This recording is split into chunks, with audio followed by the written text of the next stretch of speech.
everyone and welcome back to my channel. Today we're going to be doing something a bit different. I wanted to talk about some of the orchids that I've got in bloom for this month. Since at the moment I've actually got quite a lot of things flowering, quite a lot of spikes starting, so next month should be a really interesting month for flowering. But for now I wanted to show you a few of the orchids that I've got in bloom. So if we start off with my Cattleyas, I've currently got two that are flowering. This one is a NoID Cattleya that I picked up in a garden centre, and it didn't have any flowers, and the pseudobulbs were super dehydrated, wrinkled, shriveled to the point that they were actually bending over. And I picked it up, and this one looked the healthiest out of them all, and I asked if there was any way of them doing a discount. Obviously I didn't know what the flowers were, and this was probably the best surprise I've ever had because it's absolutely gorgeous and I couldn't have asked for a better orchid. Now unfortunately, or very fortunately, this orchid produced 2 new growths this year, and it's already starting a third, and one of the new growths actually produced 6 buds, which is this one. You see 2 there, and 4 have opened. I don't think it's actually supposed to open up this many buds. It's such a beautiful orchid, but it's got really big flowers, and usually bigger flowered Cattleyas don't usually open this many buds. So it's kind of a very squashed display, and I was going to wait for all of the buds to open to film, but I thought I'd actually better film it now because the first 2 buds that opened were the back 2, and they're beautiful, and then these 2 have opened recently, and you can see that this one's very small and this one is facing the wrong direction and very squashed. So when the last 2 buds actually open, I think we're going to have a really squashed display. I don't think it's actually meant to produce this many flowers. This is the first flowering, so it usually takes a few flowerings before you can tell how the orchid is going to flower consistently. We've obviously had a few issues with this flowering, but it's gorgeous and I just don't think it's meant to produce as many flowers, so hopefully it will learn from its mistake next time and maybe just produce 3 flowers. We do have a second growth which has 3 buds, so that should be a more sensible outcome for the flowering. But yeah, look at the colours, it's absolutely gorgeous. It's like this baby pink with mauvey lines, and then this gorgeous contrasting yellow lip with a little pink splash at the bottom. And this flower opened a little bit paler, and then the next flower opened more of a darker mauvey pink. Let's move that out of the way. Just beautiful, and it's really fragrant. It's one of the most fragrant Cattleyas that I actually have. I could tell when it had opened because I could just smell it from our bedroom, and the grow room is several rooms away from that, and it only had the door ajar, so you can kind of get an idea of how powerful the smell is on this one. It's really nice. It's like a really spicy, floral, yummy fragrance. It's lovely. As you can see, it's quite a big plant. It's a bifoliate Cattleya, but the growths that it's produced this year have been unifoliate that it's flowered from. So I wonder if it was just a result of having to recover from quite a lot of stress that has meant that it didn't have the energy reserves to produce a bifoliate growth. So this year it's produced unifoliate and put all of its energy stores into producing 9 buds, which is great, but hopefully it'll balance its reserves a little bit more sensibly next time. Next up we've got the Cattleya Tokyo Magic. It produced 2 new growths this year.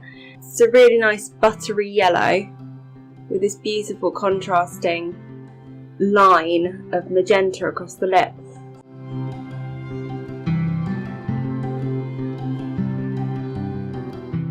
Next up we have the absolutely stunning Miltoniopsis Junit 6 that I featured in a separate video.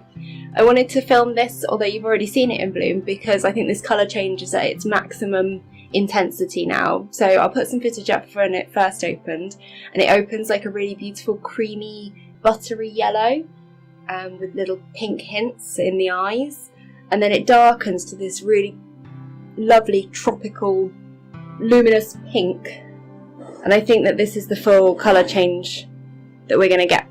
Something I didn't mention in the previous video as well is how fragrant this orchid is. It literally fills the room. It smells very similar to the Nellie Isla, that really strong, lemony, citrusy delicious fragrance that's just, during the day, is the most amazing fragrance ever.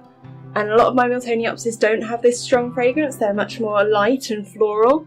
So this one I definitely recommend it. It's not the easiest of hybrids to obtain, I've never actually seen it before, and I bought this as a young plant. So this is the first flowering.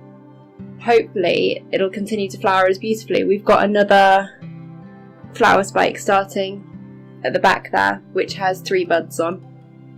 So I'm not sure how long the flowers on this one will last. It can vary quite a lot with Miltoniopsis. I think usually I'd say a month is probably average. It can last longer, and we'll see how long this one lasts. Next up, we actually have 2 new Oncidiums that I spotted at a local garden centre this week. And they have this amazing display of Miltoniopsis, Oncidium intergenerics, Oncidiums, and I just couldn't walk past it. I've put a clip up so you can see what the display actually looked like. And I spotted this one, and initially I thought that it must be a Bartley Schwartz, but it does look a little bit different. And this is from Inca Orchids. All of the orchids that this garden centre had on display were Inca Orchids. And Inca Orchids actually do list some of their hybrids on their website, so I went to check it out. And this one looks very similar to the Miltoniopsis Bartley Schwartz Highland White variety. The only difference I can see is that this spotting along the lip, the pictures that they had on their website, it was more of a darker semicircle rather than this broken spotted line. But it's really beautiful. And the reason that I really wanted a Miltoniopsis Bartley Schwartz, or I'm not sure if it's Oncidiopsis now or what the classification is, but I'm just going to go with what it says on their website. It's because it's incredibly fragrant, and it smells really floral but kind of spicy, almost Cattleya-ish, and it really fills the room. It's pretty much through the whole day. It's not even just the morning or afternoon, it's all the way up to bedtime. You can just smell this orchid and it's absolutely amazing. And the root system on it was incredible, which is kind of a shocker for a garden centre find. It's got an amazing new growth, which is really nice size. And in the new growth, we have a flower spike just starting. So we're going to get another beautiful display of flowers from it. Another orchid that I picked up this week at the same garden centre at the same time was this Oncidium intergeneric. And it's not fragrant, but I just couldn't resist it because of the colours. And it almost looks a little bit like it's got some Miltonia in it. So I again had a look at the Inca Orchids website and I couldn't find it. I was doing some Googling and looking at some images and looking at orchid roots, hybrids, and I found that it looks very similar to the Miltoniopsis Isaku Nagata Hawaii. So I'm not sure if it is that one, but just look at the colours on it, it's really beautiful. It's really unusual colouring as well. It's browns and yellows and pinks, and it's just really gorgeous. It's not fragrant, but the pictures that I found online of this variety, the flower spikes can grow absolutely huge. For context, I'll show you, not all the buds are open yet, but I actually couldn't fit this one on my shelf because the flower spike is already so huge. And we do have another flower spike starting, but it looks like it's going to be a little bit stunted. It's kind of very bent, so we'll see how that turns out. With both of these I repotted them immediately. I always do for Oncidiums, but they just seem to come infested with snails, which just love to munch on the roots. And on this particular orchid, as I was repotting, I found this, which looks like a classic root munch, and there was a little slug having a fantastic time. So he got swiftly removed. But yeah, I don't really trust garden centre potting media at all. Even if an orchid's in flower, I repot immediately, unless it's from a really reputable seller that I know I can trust. Next up we have the Oncidium hybrid that I've bought, which has just produced this amazing display. It's absolutely huge flower spike.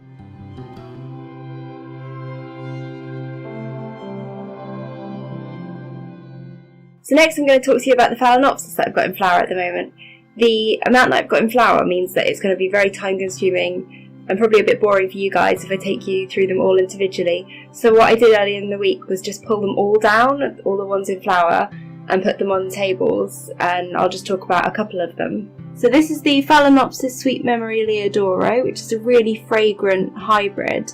It's close to the species, so it's a sequential bloomer. You should always leave the old spikes on because they will rebloom for years to come. This one is a really pretty little mini flower, which unfortunately has produced a terminal spike, which I'm really sad about because it's actually really fragrant and a really nice orchid. More complex hybrid Phalaenopsis. This one is the Phalaenopsis Happy Fang Sir, which is still in bloom. It's another NoID hybrid. This is the Phalaenopsis Violacea Alba, and the smell on this one is just amazing. Obviously you hear a lot about Violacea fragrance, and it's not exaggerated, it's beautiful. It's like really floral but cinnamony at the same time. It's amazing, and it just fills the whole room up. Now, I do prefer the colours of the standard Violacea, but they can be quite hard to get hold of, and I saw the Alba one for sale in a flowering size, so I decided to just go for it because I buy a lot of the Phalaenopsis species as young plants, so I've got quite a lot that will be blooming size shortly. But this one came with buds. It's got this flower which is opened, it's got another bud there. I think we're starting another bud just in there as well. I've got this one potted in sphagnum moss and bark as a bit of an experiment because some of my summer blooming species don't seem to like semi-hydro leca quite as much. So we're trying out sphagnum moss and bark mixes with a few of them. The complex hybrids that I filmed the repotting on. The Phalaenopsis Joy Fairytale, which is a really beautiful caloric hybrid with a very similar fragrance to the Phalaenopsis Liodoro. As you can see, this is a huge plant and we've got so many spikes on it. I think we've got 6 at the moment. And each flower lasts quite a long time. It opens a few at a time and then kind of rests for a bit and then produces more flowers off the old spikes. And it's producing some new spikes at the moment as well. It's a beautiful plant, I really love that one.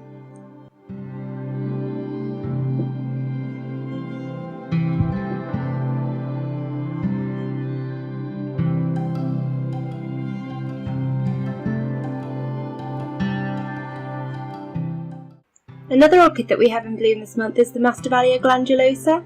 Now this is the 3rd bloom that's opened on this plant in the last couple of weeks, and the flowers don't actually last that long, but they're so beautiful and they're really fragrant. They have a really cinnamony, spicy kind of sweet fragrance, which is really nice and really unusual for Masdevallias. Now the Masdevallia Glandulosa, I had a few issues with when I first got. It didn't seem to want to adapt to my environment. Even in the same care as my other Masdevallias, Restrepias and cooler growers. So I potted it up in a slightly different mix, which involves ceramis with a top layer of moss and a little bit of leca mixed in. And it's actually, all the leaves are greened up and it's just kind of taken off, like it's really bushed out. I was getting a lot of yellowing on the leaves before, which I think is kind of a stress response to too warm an environment or not enough moisture. Even though it was in a self-watering pot in sphagnum moss, it just seems to like this mix better, and I have no explanation why. If anything, the pH of sphagnum and the moisture level of sphagnum should really be a more ideal environment than ceramis, but there you go.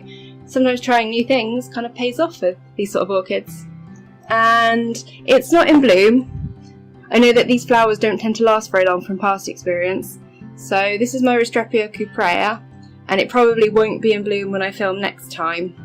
I'll pop up a picture on screen of an open bud. It's doing really well, it's producing a lot of new growths and it seems to be hitting its stride and going into flowering season.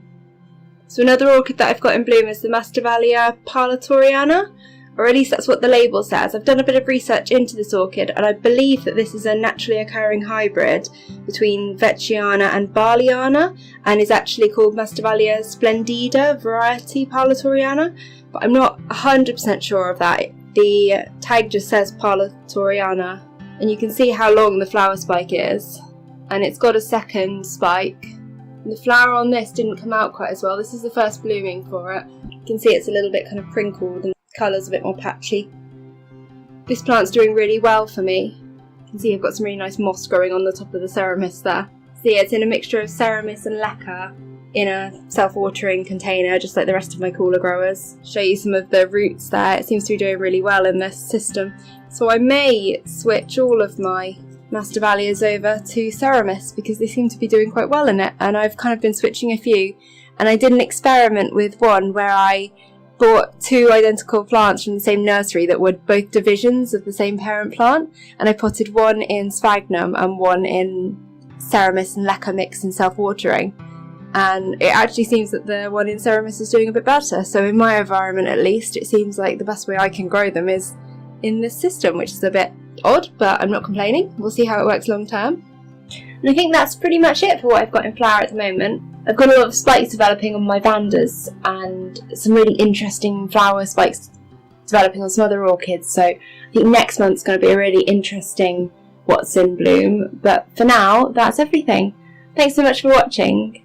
And if you've got any questions about individual orchids, orchid care or anything like that of some of the ones you've seen in flower, do pop a comment down below and I'll do my best to answer. Bye!